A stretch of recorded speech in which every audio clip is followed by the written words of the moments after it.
Need a hand? I do, because I haven't made a how-to in a very long time. Looks like he's touching my head, huh? He's not. He's far away. So it's been a while since I've made a how-to, but I think it's time. So today we are going to make this arm lantern sconce. It does not have a lantern right now because it'll be here on Sunday via Amazon. And I will put a link to everything you need. I'll probably make an instructable about this as well, so you'll have that in the background. But also I will make a list of all the stuff you need in the YouTube description, along with links to any of the stuff you need to buy, including the LED lanterns that are like the flame style. It's really cool and has a remote and a timer. So that means I don't have to come out and turn it on at all. It just comes on by itself. So the basis of this is you have a piece of wood, you have a skeleton arm, you have PVC to hold the shape and everything like that, and you have a little bit of zip ties and some cloth, and then you have the lantern that will go right here.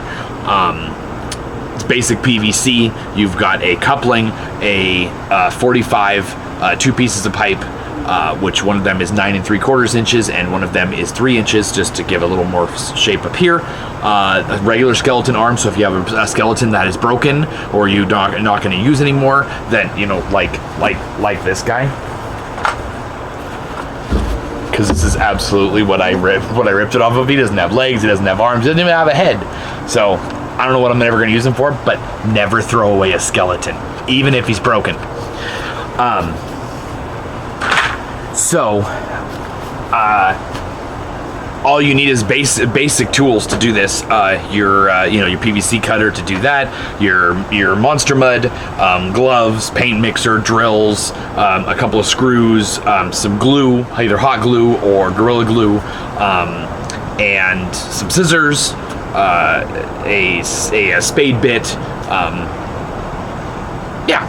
So we're gonna do one more of these, and so there's 2 things, and I'll show it in the video, but the way that the PVC attaches to the wood is you take a spade bit and you go in, not all the way, and then you put the Gorilla Glue and maybe some hot glue, and you put the coupling up into the wood, but not all the way through. The problem is the weight of the arm and the weight of the lantern will probably pull that away. So what I did was I took a couple of screws, I took a screw and I put it right through the back into the skeleton arm, all through the plastic and everything like that. It doesn't matter where you do it, you just shove it through there, catch as much of the plastic as you can, and then I put another one kind of at an angle and it hit the coupling. I don't really know if the coupling one is necessary, but I just wanted to fortify it a little more. We'll probably add some more hot glue to the arm joint because it's underneath the fabric, so you don't even see it. So you can do as much stuff as you want. But I'm going to show you the easy way to do it, the way that I just did it with just the glue and the screws. So yeah, so we're going to make this now, and here we go. It's been a while, so I'm going to have to get back into figuring out how to do how-tos. Maybe he'll give me a hand. That's 2 jokes.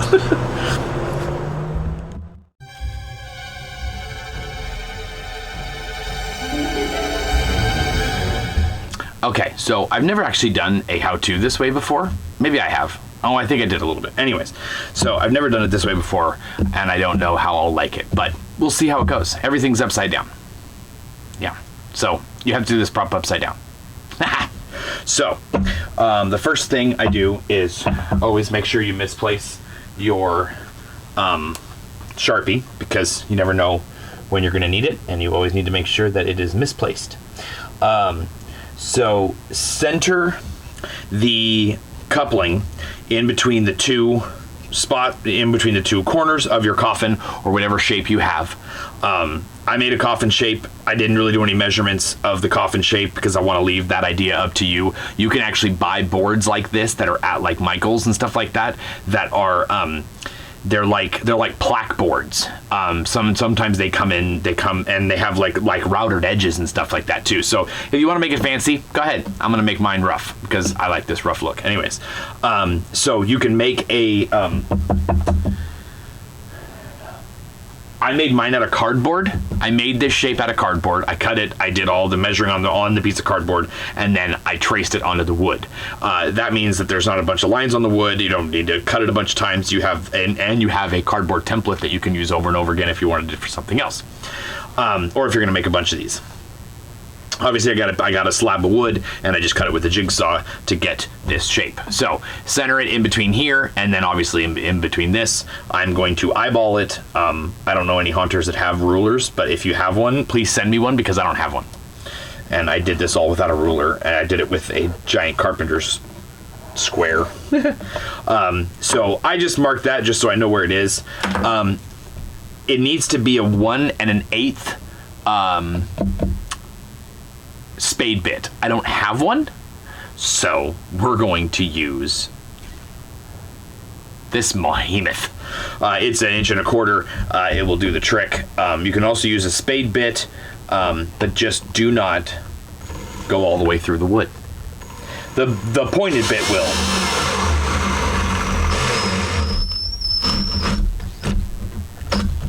Make sure you have a drill that's evidently strong enough to do this.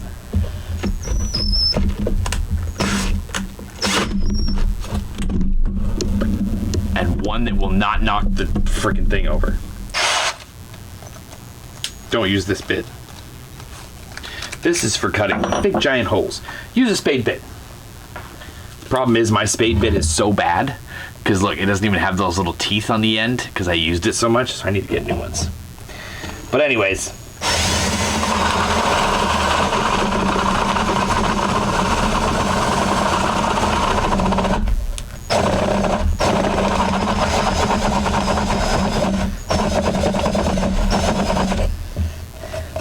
and the problem with the bad spade bit is you will not get a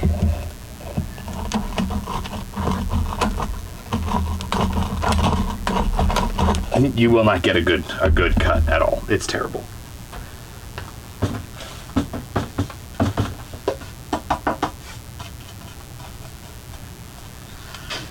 So, of course, you could run some sandpaper in there, but you know what?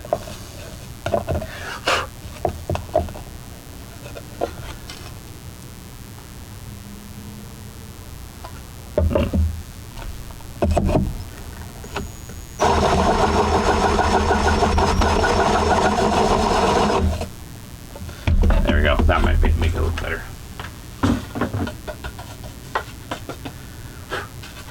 So the thing about making it, oh, that's much better. The thing about making it the 1 1/8 is that a 1 inch is too small, and this won't fit in there very nicely. A 1 1/8 will probably make this pretty snug, which will actually help with the fit.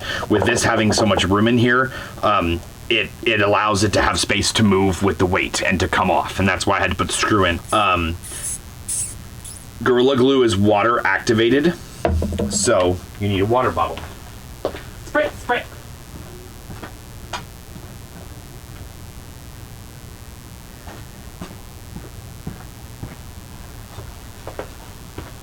If you're a haunter and you don't have a water bottle, just a little bit. That might have actually been too much. Let it kind of sit in there. Anyways, so once you have it in, once you have the glue, you got to let the glue come down. Look, it takes forever. I love Gorilla Glue though.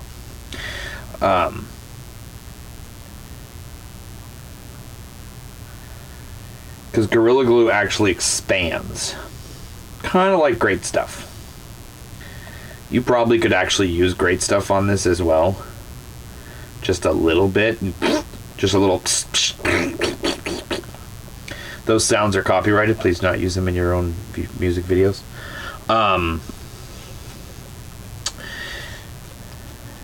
And then once you put the Great Stuff in there, you can do the same thing. You just and then set your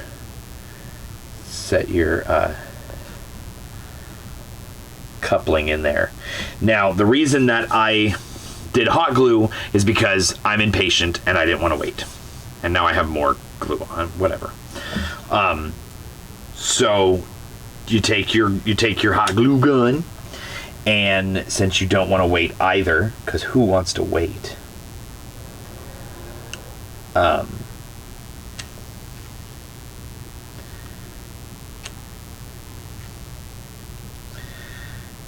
And don't worry about putting too much in there, because you want it to grab the PVC as well and the trough.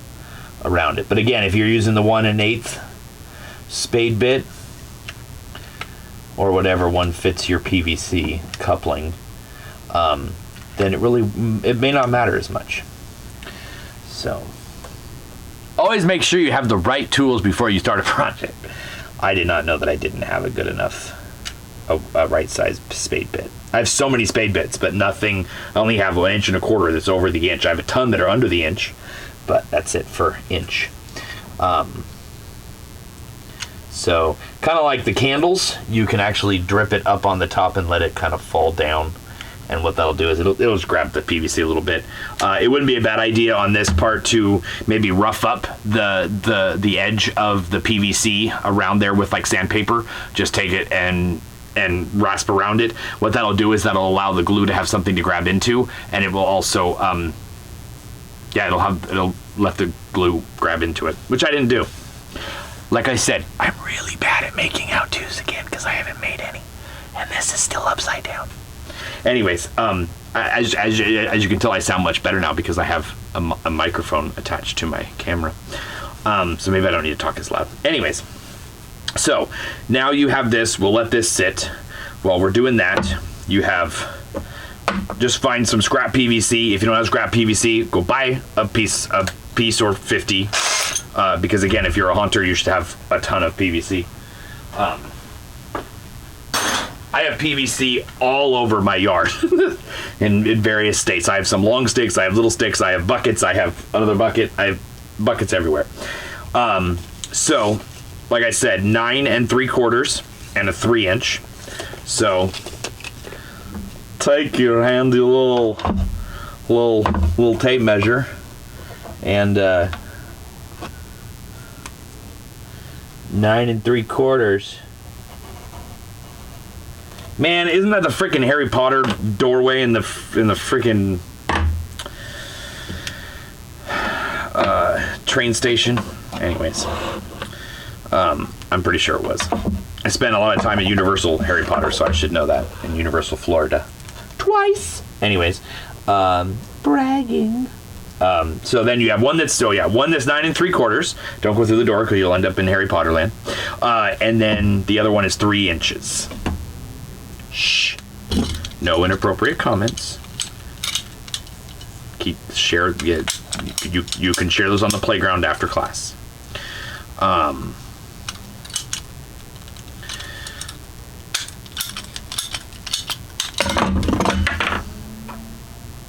These little pieces you can throw away, unless sometimes these are okay to keep a few of these, because sometimes you just need a little bit of space, like you need to put 2 pieces of like 2 T's together or like 2 elbows together, but you don't want that, you need a little bit of space in between them. You could put some, you can grab some of these and you can put this in the middle, and then it will keep the 2 together.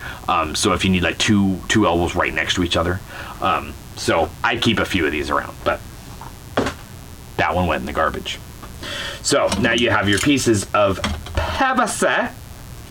Now, what will happen with the skeleton hands is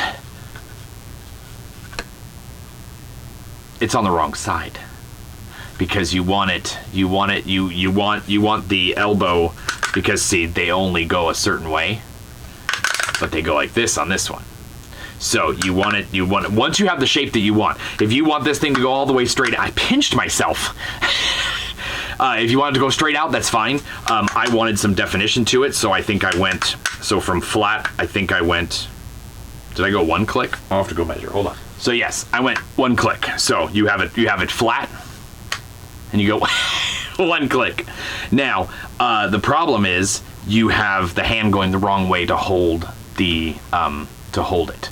You have to flip it around. So to do that, gotta take a screwdriver, and all you gotta do is one side has a screw.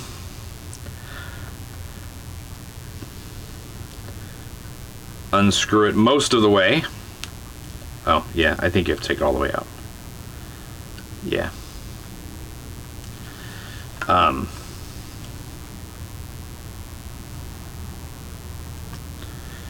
This one's all rusted in there.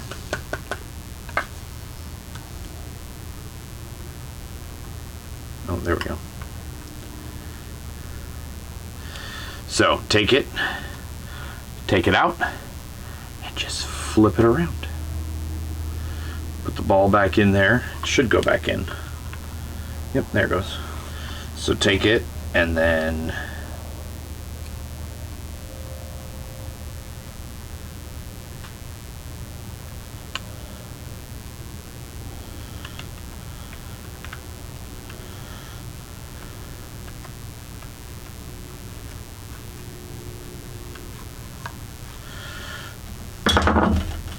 and now he does it the right way. See? So now you can attach, because you're going to attach the lantern through his middle finger, and then it will just hold like this.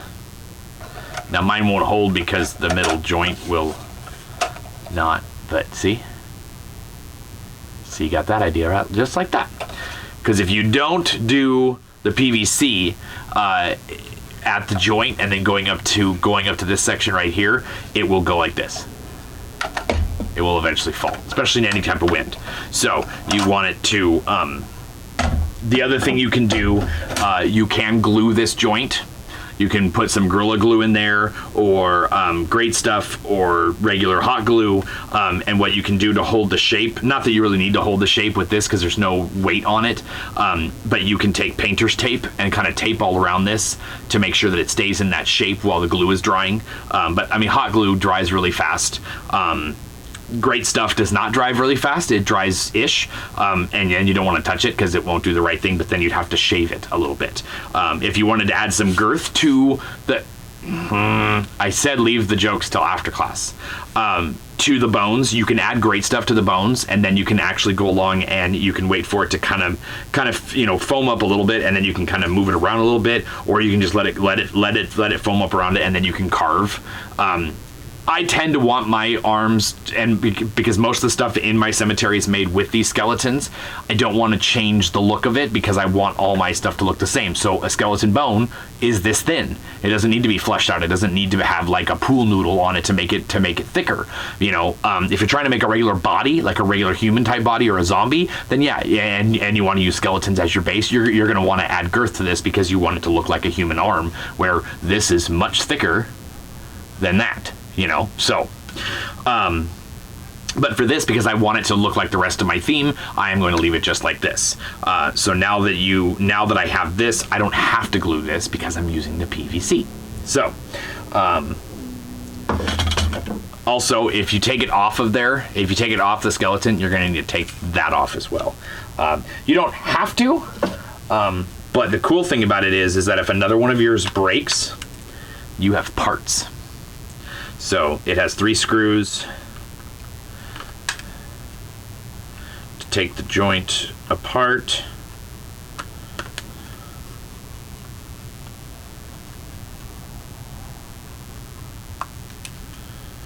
And all it does, you just pop it out. These are spring loaded, and they got the little gears in there. So if you ever have, I would just keep those in a bin. I've got a bin of arms and legs and torsos and stuff like that. I just throw them in there. So then you know, hey, my joint broke on one of my skeletons. I dropped a screw. Screws are not entirely necessary anymore on this. It would be nice to keep them in there though. So if you lose one, it's okay. So now you have a hand that is the right shape, and it's able to hold this. So the cool thing about doing it this way, when you flip the hand around, is that naturally it will hold right here and it won't go down. When you do it the other way, it can bend almost flat because these are pose and stays, but they also were shipped like this, so they were able to go all the way back. Plus your hand naturally goes like this, but not like that as much as this way. You can go all the way under this way. Well, I guess you can. Science. It can't go back this far though. But it adds a bit of resistance right here. Now that you can add glue to this as well. The problem is you will see this out in the wild. So if you do put glue in there, make sure that it's just inside the joint right here, and you kind of hide it, and you can paint it too, so it'll be fine. Either way. So we're gonna take the pipe. Pipe is in. we need 2 zip ties, and they must be black because black is haunters. So what I do is I take the bone and I go up right into here, and make sure you have your PVC 45. You got to get 45. 45. You got to get 45. So that's not a 45 that fits. By the way, they sell these in bulk. You can actually get them in packages, in Pro Packs, in 10 packs, or individually. Pro Packs usually have like 25 in them. That's cool. So put your 45 on there, put your 3-inch on there, and boom. Yeah. So take your skeleton hand, and it should pretty much line up with the joint. You can maneuver it around a little bit so that it matches it, but it's pretty close. It's stuck all against it. And let's see if I can see when you do it right. Here, I'll zip tie it and then you can see it. I zip tie one down at near the base. Don't make it super tight yet because you want to move a little bit and get your parts right. And then at the base, right above the 45, I do another one.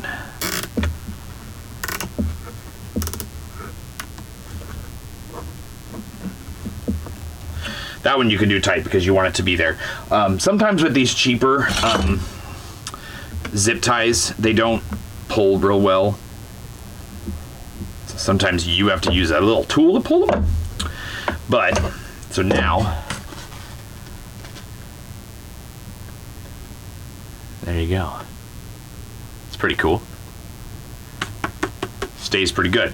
But again, the problem is you can't just leave this as your structure because you are going to add a lantern to it, and the PVC and the arm is all going to weigh too much. So you will need to put a screw back there. So we will, this is pretty much dry.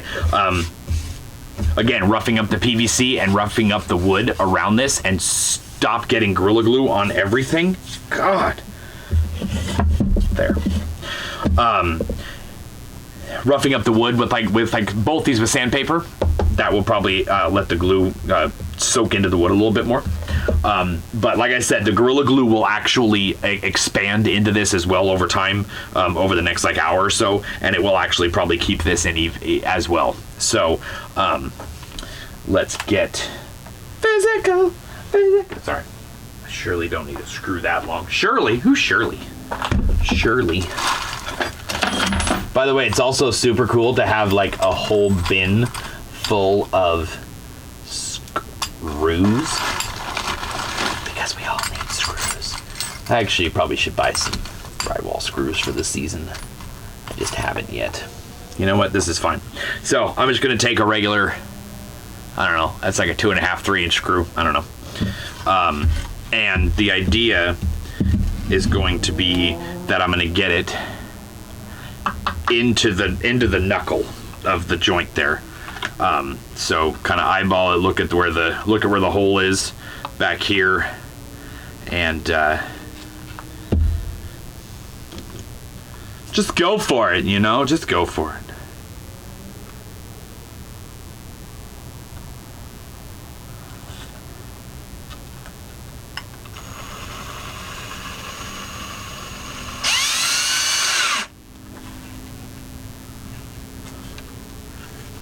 Cool thing is you can actually look and see. Now, I want it to go a little farther over.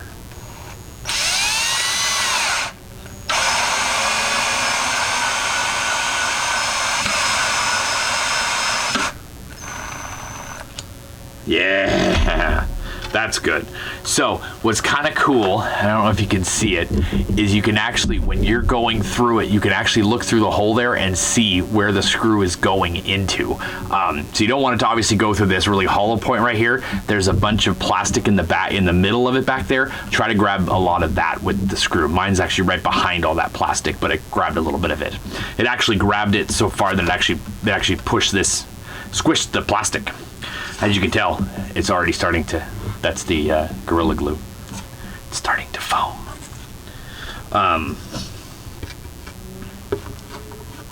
We don't want that to do that.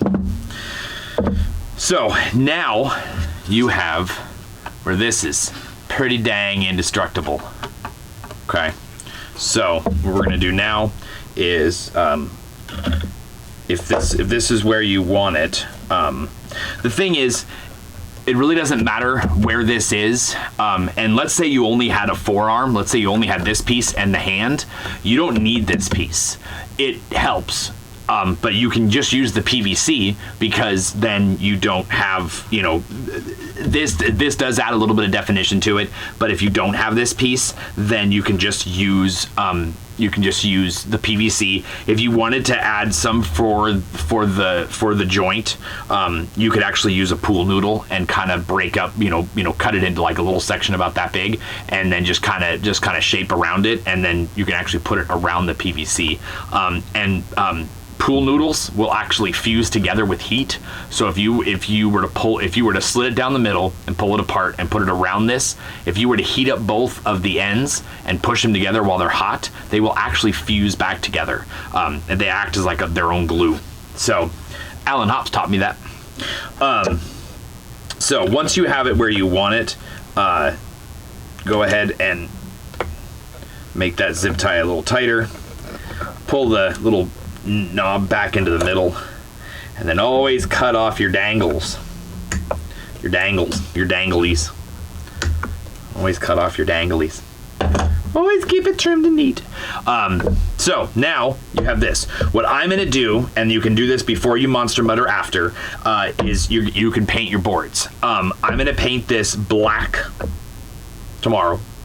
I'm gonna paint it black, and then I'm going to use the patina that I used on my on these monster mud figures.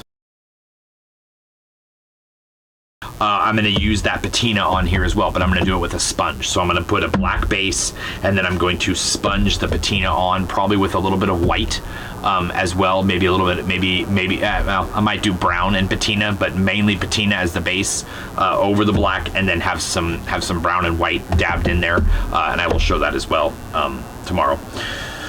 But it'll be on the same video as this, so it won't really be tomorrow. It'll just be tomorrow for me, but it'll be the same video for you. So you could paint it now. You could paint it before you were doing all this, or you can paint it after you're done monster mudding. Either way, it really doesn't matter, because except for the problem with the monster mud is once the monster mud is on this, you would have to get behind the fabric, and you might get it colored. So just be careful with painting. So let's just say paint this first. The colors that you want it. Do the sponge painting, do all the things. Maybe what you should do is drill the hole first. You know, get your hole for that in there, and then paint the rest of it, and then you have that ready to go when you're ready to monster mud. All right, so I used the actual pillar that they're actually going to go on. You can actually see the final one right there next to it. We're going to do this one now. So put it on something that is upright, preferably not your house. I don't want your wife or husband getting mad. Wear clothes you do not care about, because monster mud will stain everything. Except for your hands. If you don't get it, so if you mess with there's a lot of people that do monster mud with no gloves, and then they go in and wash their hands afterwards. You got to do it right after though. If you let it sit for a little bit, you'll be scrubbing for a while. So what I do is I take fabric, and these are bed sheets from Walmart. They're gray bed sheets. So you don't have to necessarily get everything. You want to get everything covered in the monster mud, because otherwise it won't look right. But it's still cool. I don't know why. I just feel like it covers better. They have black too. They have black sheets.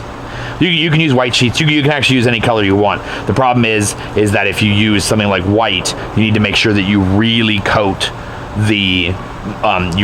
it good, and your monster mud is thick, because it will. You have to put more on it to get in front of the white.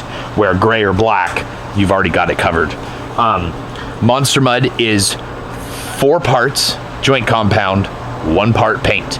So what I do is I take 5-gallon bucket of joint compound. I take out about this much. I take out to like the bottom ring of the bucket. I take all of that out, put it in another bucket because you can use it later. Take that out, and then take about 3/4 of a gallon of latex paint. Gray is the base that pretty much everybody uses, but you can use black. You can use any color you want. And then you mix it. You mix it until it's smooth. And the best thing you could do is get one of these. They attach to your drill, and they mix this thing up like you could never do. So, get yourself one of those, and then mix this up until it is smooth. No chunky, no truffle shuffle. I'm from Oregon, so I can say that. So what I do is before I ever do a Monster Mud figure, I always test fit. I should probably do it from this side, huh? I always test fit the fabric. I want it to bunch up around here because I want it to look a little more natural. And then, see, this has too much fabric, so which is fine. You want too much, not enough. So make sure you have your scissors and an apron. Yeah. And what I do is I just kind of mark, okay, well, I want it to be right here, so I'm going to take off.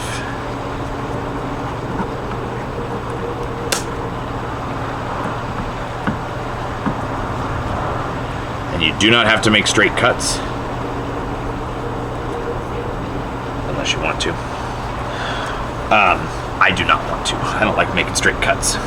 So what I like to make this look like is I like to make it look like it's a hanging, like the fabric is hanging off the hand, much like like a cloak or whatever in the old days would have, or like wizards, they would have the one that, the one long cuff that would come down.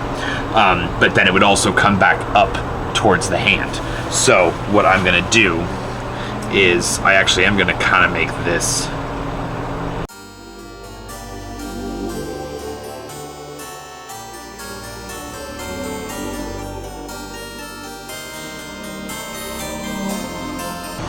and then you want to make the bottom, you want to make it kind of go back up to the center.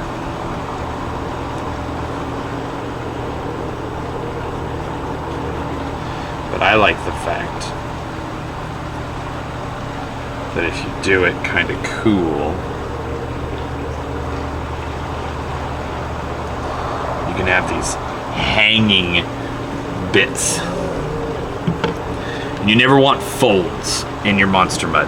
You never want folds. Not like fabric folding over onto itself. You don't want that. Having little folds and stuff is perfect because you're going to dry brush this later and add texture to it. But to add this little hanging bit right here, this is super cool. I don't know. This part is completely up to you of how you want to do this part. This is just how I want mine. That's the general gist. When you get the Monster Mud on there, you can actually kind of pinch this stuff together, and it will pinch together, and it will kind of stay for the most part. So we have it test fitted. It looks good. I know I'm doing this at night. I did not think ahead of time on lighting, but I got a lot of light over here. But not enough. I'll try to lighten this up in post.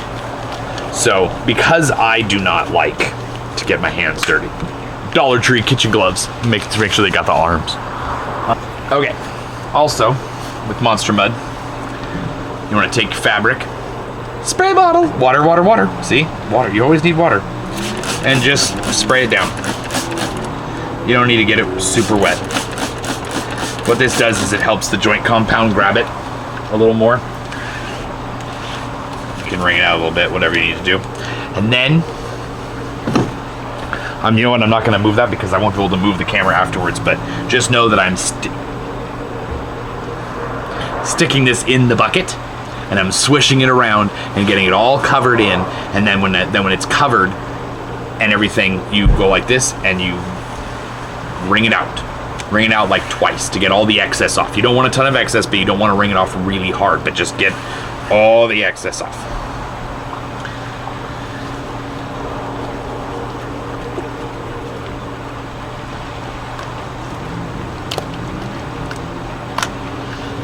This amount of fabric won't take any time at all to grab the Monster Mud.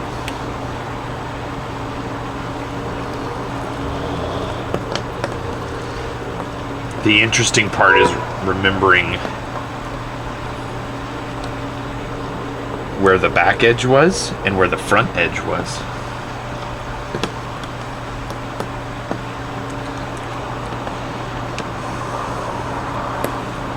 So, take your back edge, put it on there. So it is also critical to make sure that you unfold all of it, because if you don't, you won't get any of your cool little features that you made. There we go. Now, I like to make sure that I show a little bit of the skeleton arm. And also, in this step, if you wanted to, you also can coat the arm in the Monster Mud as well. This will save with painting time. If you want to paint it later, I always paint my exposed parts with more Monster Mud, just because then you got matching color. So like I said, once you get the fabric out and lined up, you can actually squish it kind of together, and it should stay. Problem with this angle is it's not going to necessarily stay straight out. It's going to fold in like that.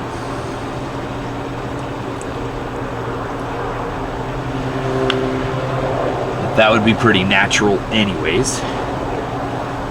So make sure we're getting that. And then what you want to do is you always want to make sure that your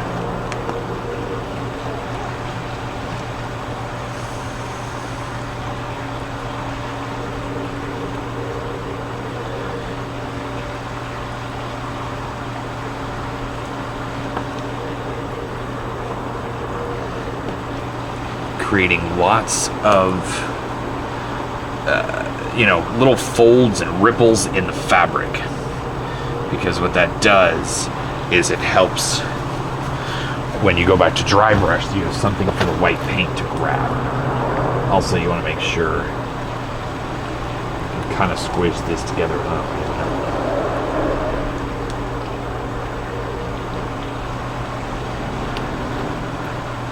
The object is to make sure that none of the PVC is showing behind it. So squish that together. Make sure this is squished together the most. And then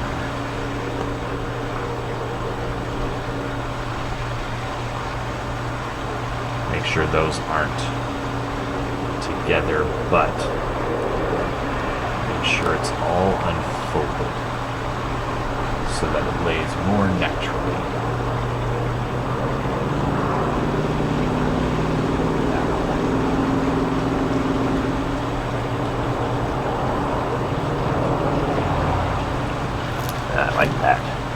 I like that. I like that a lot. Make sure that one's unfolded. It is. That's good. So you get lots of cool folds and everything. So this just allows me to know that the whole entire thing has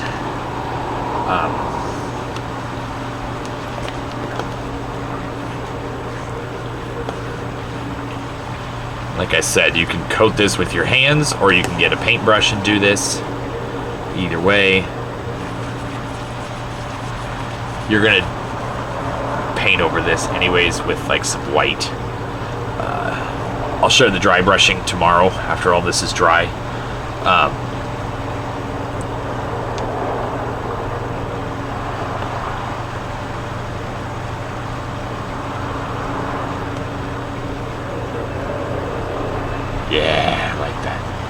So just play with it.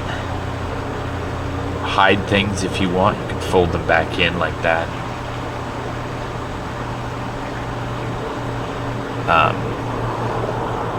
That's pretty good.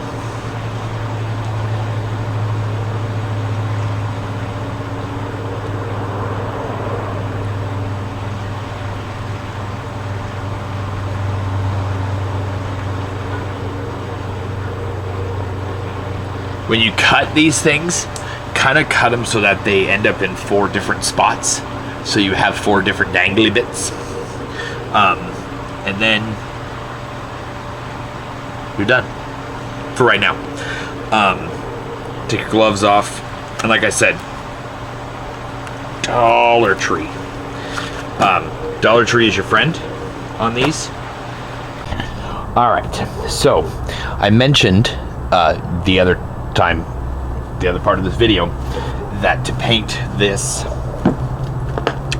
before you do all of this, and that's a very good plan. I was able to paint it.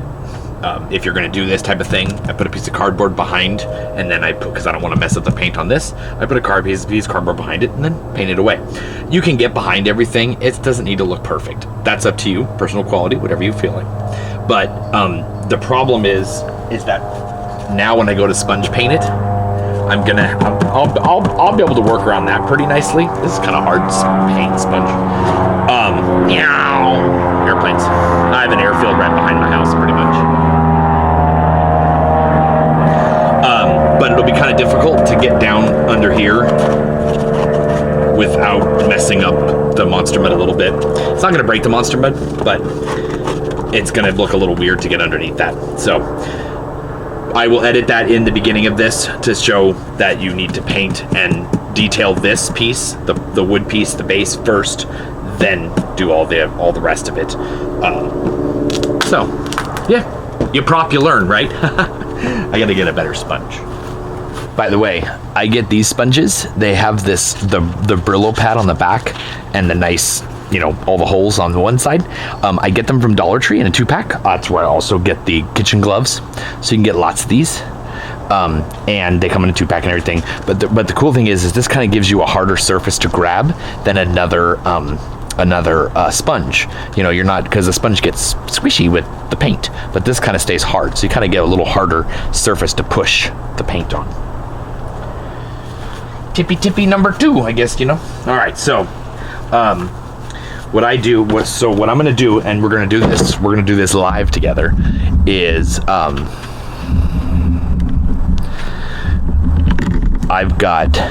can't see. So I got black, where's my hand? Black and patina. So what I'm going to do is I think I'm going to do, because I've already got a black base, I want to keep it black only because I don't want so much patina on there. I want patina to be the top, like it's just starting to show up. So I think I'm going to layer the sponge in black and then dab on the green. Let's see what that does. Cool thing about paint, you can paint over it. So take your brush and dip it in the paint, and then that's not enough. Gotta put lots on there. So you gotta coat the whole brush, or the whole sponge. By the way, sponges soak up paint. Didn't know that. So, then take another brush, grab your patina, and just go like this. So what that does is it will allow, you also could probably add some like browns or copper to this. So let's see what this does. Let's see what this looks like.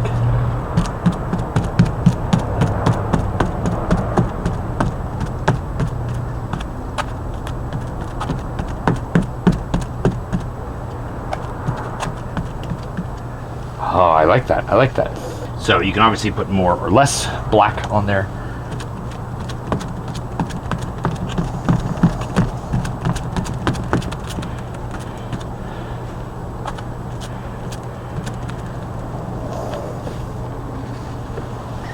or more or less patina. Whatever your design is. You can also do this in, you put a layer of gray down. You can either use the Monster Mud or you can just use gray latex paint, and then do spots of black and spots of white on there. And what that'll do is it'll give you a nice stone look, and you can kind of see it on there a little bit. I put some green in this one too, but you can just kind of go around it.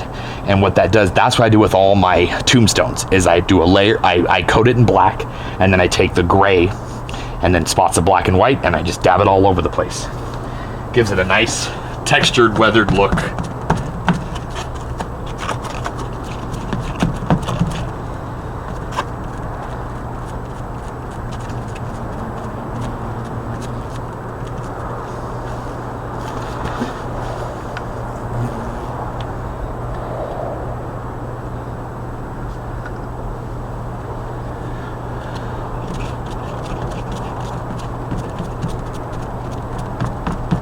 So you don't want to like swirl or move the sponge, because it will give it more of a flat look, you know. But you definitely want to move the brush around. Don't forget your edges.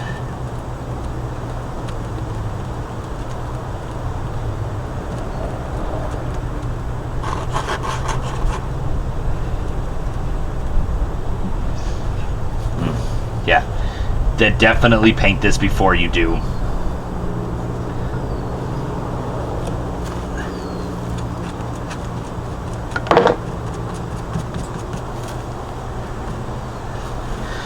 Because it is.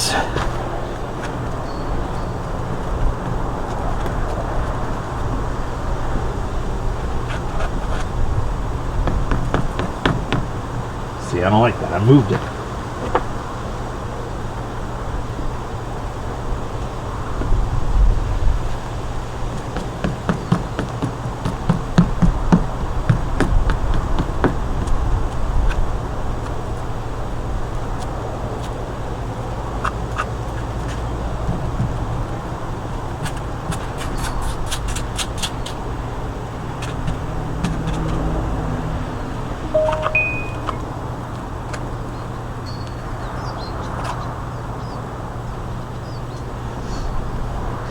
The other thing you can do is you can paint. You can take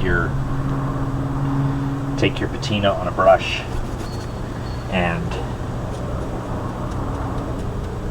sorry, I'm not. My head's in the way. Is just kind of dab it with the paintbrush, and it'll kind of give you the same effect as the sponge. You actually could do this with just a paintbrush too. Would people stop talking to me? Trying to do a how-to here, and I keep getting talked to. Always make sure you get the excess off.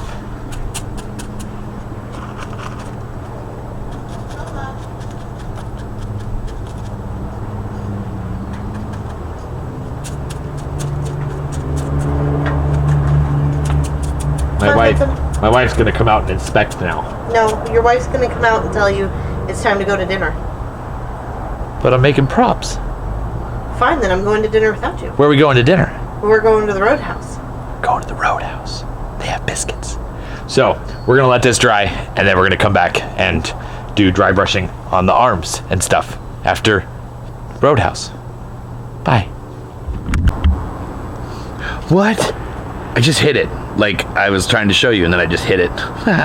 So we now have the lantern, and look, it holds really nicely. I did put it around 2 of the fingers instead of 1, just mainly for looks. I will be hot gluing this to it because I don't want the wind to take it, and I just don't want anybody else to take it either. So, but what we're gonna do now is we've now got that looking good. I like that patina on there. And then we're going to dry brush. We're gonna dry brush patina. So if you wanted to know, this is the color of patina, sort of. It's real color. This is at Lowe's, and the color of it is Rapids. And it's 5004-10A. Right there. So, mix it up. Always mix your paint.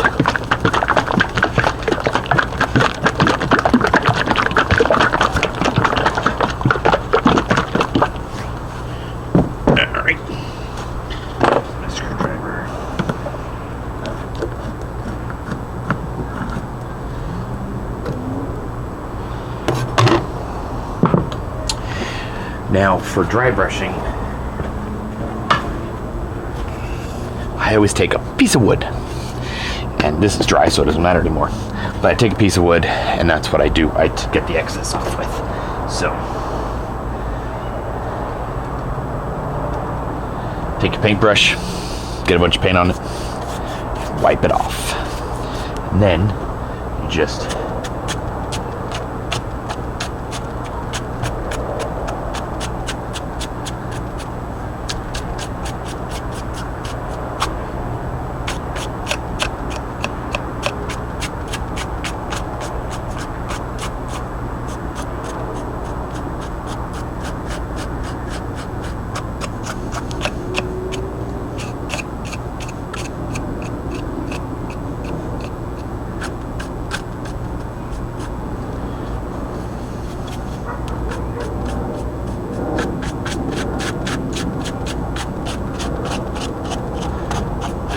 take it to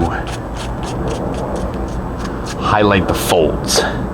So you see how I'm grabbing all the little folds, and all you're doing is you're just kind of creating a little bit of shading, basically. I also like to grab the edges of everything.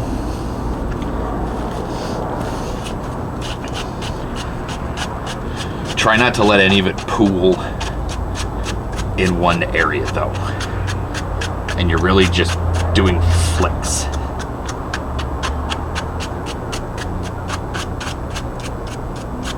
And what it does is it breaks up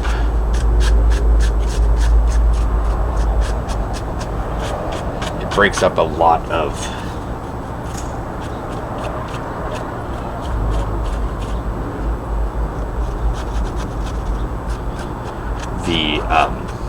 the gray, really, is what it's doing. And it doesn't have to cover it all, you know. That's the cool part, is that you want it to not cover it all. With these little, with the flaps that are hanging down, you want to go along and just kind of maybe hold it, so that you can get some of the paint off the brush, because it's going to move with it. But with dry brushing, less is more. It's just interesting that way.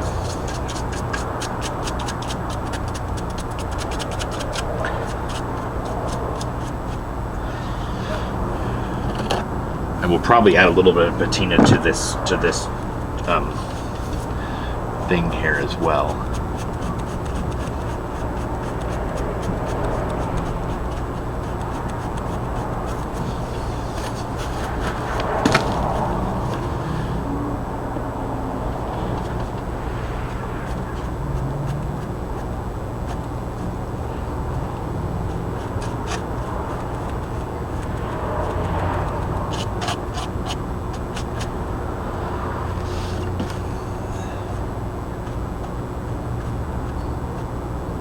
Oh, that's looking good. It's looking good. I like that a lot. That is really cool looking. So, yeah, to try to just keep with the theme.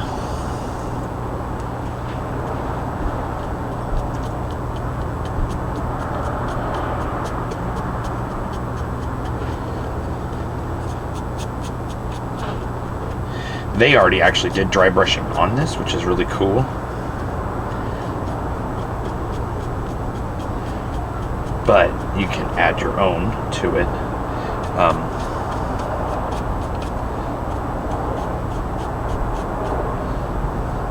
Be careful not to get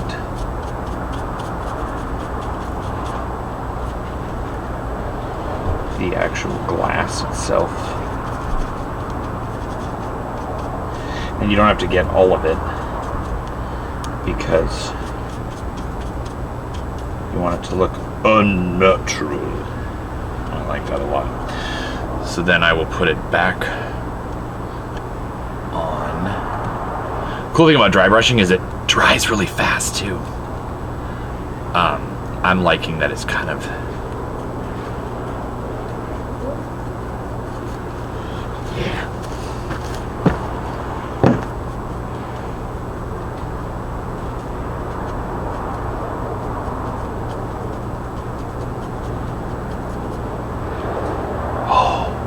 that a lot.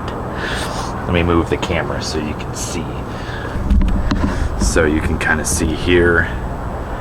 You've got a nice on the arms there. You got a nice on the just flicks of paint basically, you know. And then the dry brushing on here. A little bit too much there. I don't like that very much, but it's on the top, so it's not a big deal. But you see how this just on the edges and everything, you know.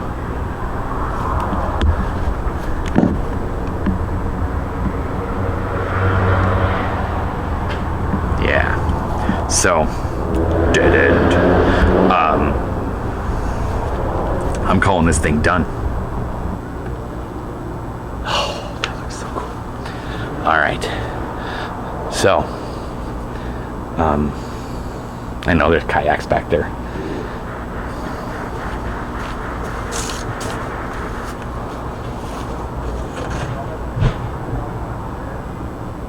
Yeah. That's so cool looking. All right.